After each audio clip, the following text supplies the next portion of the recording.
Supplementary units. The units which are not base not derived are called supplementary units. ऐसे unit जो ना तो base unit हो और ना ही ड्राइव्ड यूनिट्स हो, तो इनको हम बोलते हैं सप्लीमेंट्री यूनिट्स। इनको यूज किया जाता है ज्योमेट्री के अंदर। तो ये दो तरह के होते हैं, एक है प्लेन एंगल और दूसरा है सॉलिड एंगल। प्लेन एंगल को हम बोलते हैं रेडियन और इसे ज़ाहिर किया जाता है RAD से। ये होता है टू डायमेंशनल। इंपॉर्टेंट MCQs है, याद रखनी है। और सॉलिड एंगल स्टीरेडियन को ज़ाहिर करते हैं SR से, और ये है three dimensional.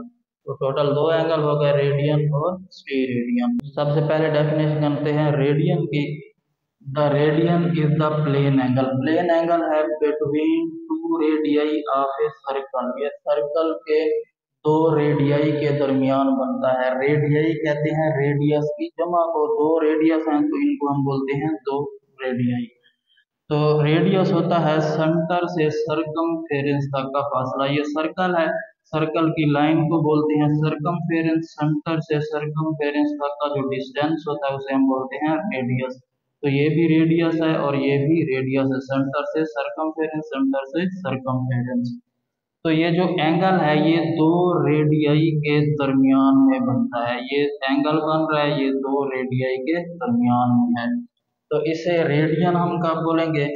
Is the plane angle between two radii of a circle which cut off on the circumference.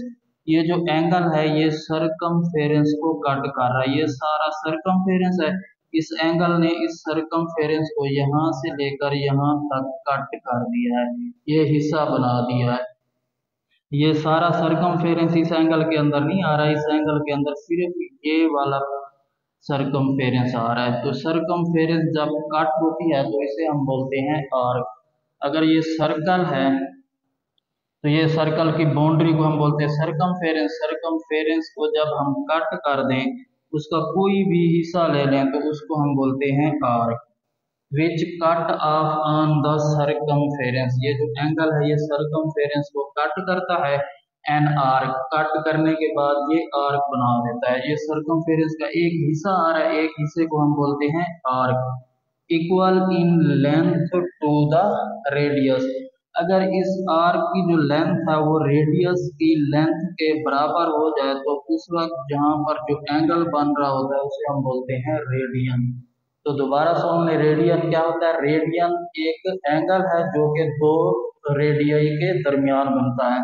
ये दो रेडियाई हैं और ये इनके दरमियान में बन रहा है। ये सरकमफेरेंस को कट कर रहा है, सरकमफेरेंस को कट करके एक आर्क बना दिया। तो ये जो एंगल है इसने सरकमफेरेंस को कट करके एक आर्क बना दिया। अगर इस आर्क की लेंथ इस रेडियस की लेंथ के बराबर हो जाए तो उस वक्त ये जो एंगल बन रहा है इसको हम बोलते हैं रेडियन। अगर पूरे सर्कल के लिए रेडियन निकालना हो तो ये बराबर होता है arc length divided by radius. तो पूरे ये आर्क की अगर पूरे सर्कल के लिए आर्क हो तो ये पूरा सरकमफेरेंस बन जाएगा।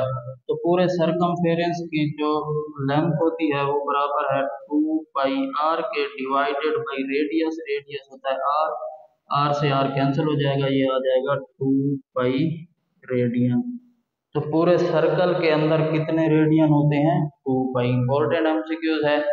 पूरे सर्कल की अगर हम बात करें तो आर्क लेंथ पूरे सर्कल के लिए होती है 2 पाई आर डिवाइडेड बाई रेडियस। तो आर से आर कैंसिल तो बाकी बच जाएगा 2 pi radian. T radian, the T radian is a solid angle. T radian एक सॉलिड एंगल है subtended at the centre of sphere. ये स्फीयर की सेंटर के ऊपर बनता है। स्फीयर कहते हैं सॉलिड सर्कुलर शेप को, जैसे फुटबॉल हो गई, वाटरमेलन हो गया, तो ये सॉलिड सर्कुलर शेप है, इनको हम बोलते हैं स्फीयर।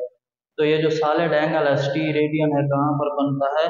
सॉलिड सर्कुलर शेप या स्फीयर के सेंटर पर।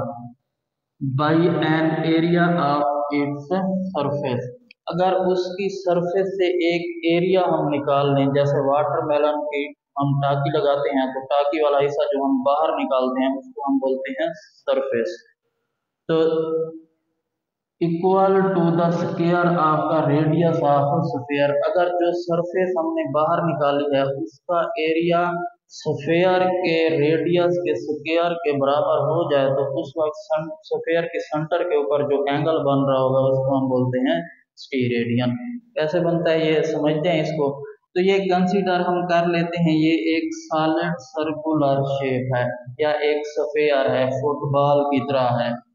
तो इसकी सरफेस से हम एक एरिया बाहर निकाल लेते हैं, जैसे वाटरमेलन से एक एरिया बाहर निकाला जाता है, सरफेस बाहर निकाली जाती है, तो ये एक सरफेस। तो ये सेंटर स्फीयर की जो सेंटर है, ये जहां तक का जो फासला है इसे हम बोलते हैं रेडियस। तो ये भी बन रहा है रेडियस। तो ये जो एरिया बनेगा ये एरिया ऑफ सरफेस है। ये जो ऊपर हमने सरफेस रखी है इसका ये एरिया है। अगर इस सरफेस का एरिया रेडियस के स्क्वायर के बराबर हो जाए, फॉर एग्जांपल अगर रेडियस 2 है तो 2 का स्क्वायर कितना हो जाएगा 4। तो इस सरफेस का जो एरिया है वो भी कितना होना चाहिए 4। तो इस सरफेस का एरिया और रेडियस का स्क्वायर अगर आपस में बराबर हो जाए तो उस वक्त यहाँ पर जो एंगल बन रहा होगा उसे हम बोलते हैं स्टीरेडियन। स्टीरेडियन क्या है? सॉलिड सर्कुलर शेप या स्फेयर के सेंटर के ऊपर बनने वाला एंगल है।